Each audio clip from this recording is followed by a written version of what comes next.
everyone and welcome back to my channel. Today we're gonna practice Taekwondo basic movements.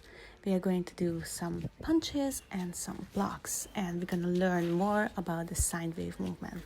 So if you're ready, just get yourself together, breathe in and out, and let's start. First, we're gonna just start with some punches. We're gonna do midsection punches. These are aimed at the opponent's solar plexus. Punches are also designed to be obverse or straight and a reverse, depending on the position of your feet and stance. In this stance, we are just standing in a comfortable position. This is parallel ready stance. All punches share a common hand technique. The hand is balled into a fist with the thumb on the outside. The intent is to hit with the first two largest knuckles of the fist. The wrist should be straight at the moment of impact.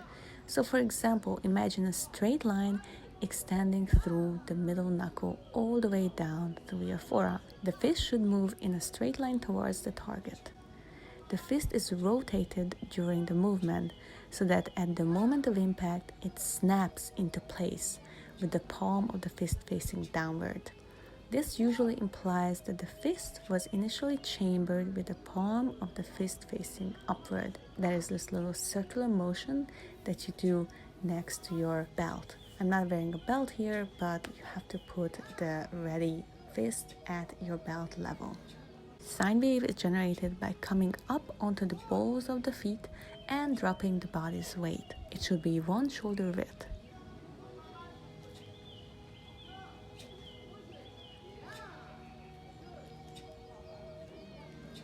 The next technique is the uppercut.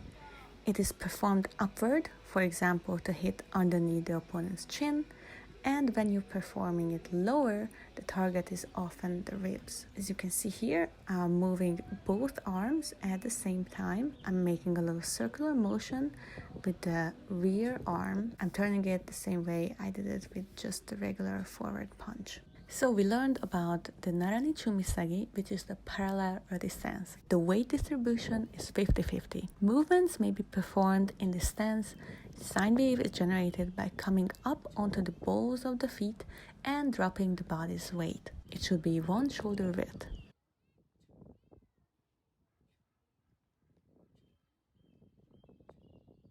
Next technique is the turning punch. In this punch, you are delivering it in a horizontal circular motion so that the strike is made to the side of the target, such as the opponent's jaw. There are different variations, but the important thing is that you are turning the punch. It can be an angle punch or a crescent punch, but we'll cover that in a different video.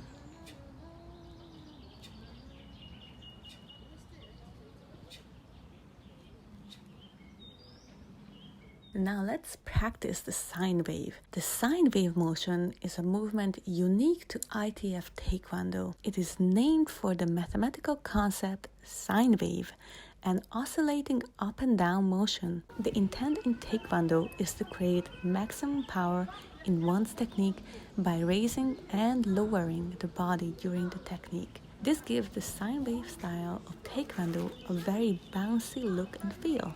This approach augments the relax and tense power principle of Taekwondo.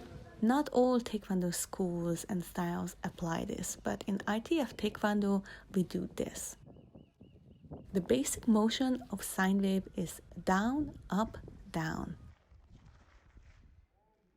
Down, up, down.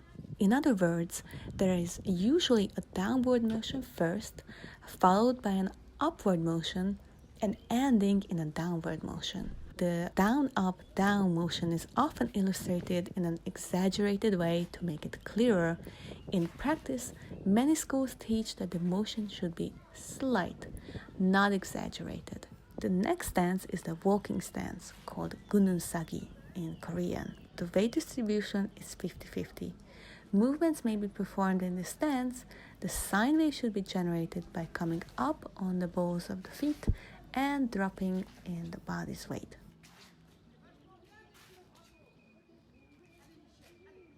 So here is a picture on how you should do it, and let's practice it together.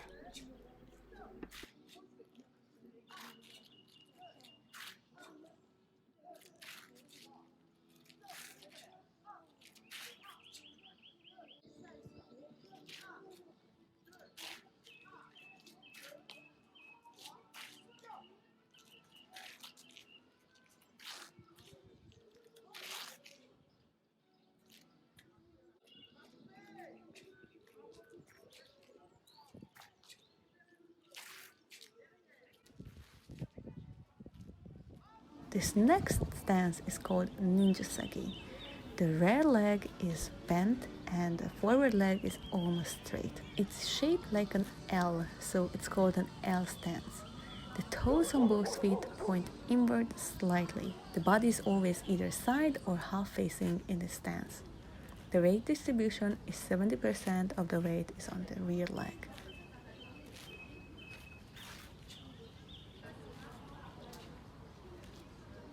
Very good. And now we're going to practice moving in the L stance. We are doing a guarding block here, not a punch, and we are moving forward and backward. It's very important to keep the 70-30 weight distribution throughout this movement. So it's not like the walking stance when we keep the 50-50. Keep practicing. Our next and final technique is going to be a low block. As you can see here, there are different ways to do this. We can step back in a ninja Sagi and do a low block, or we can step back in a walking stance and do a low block. Depends on the situation.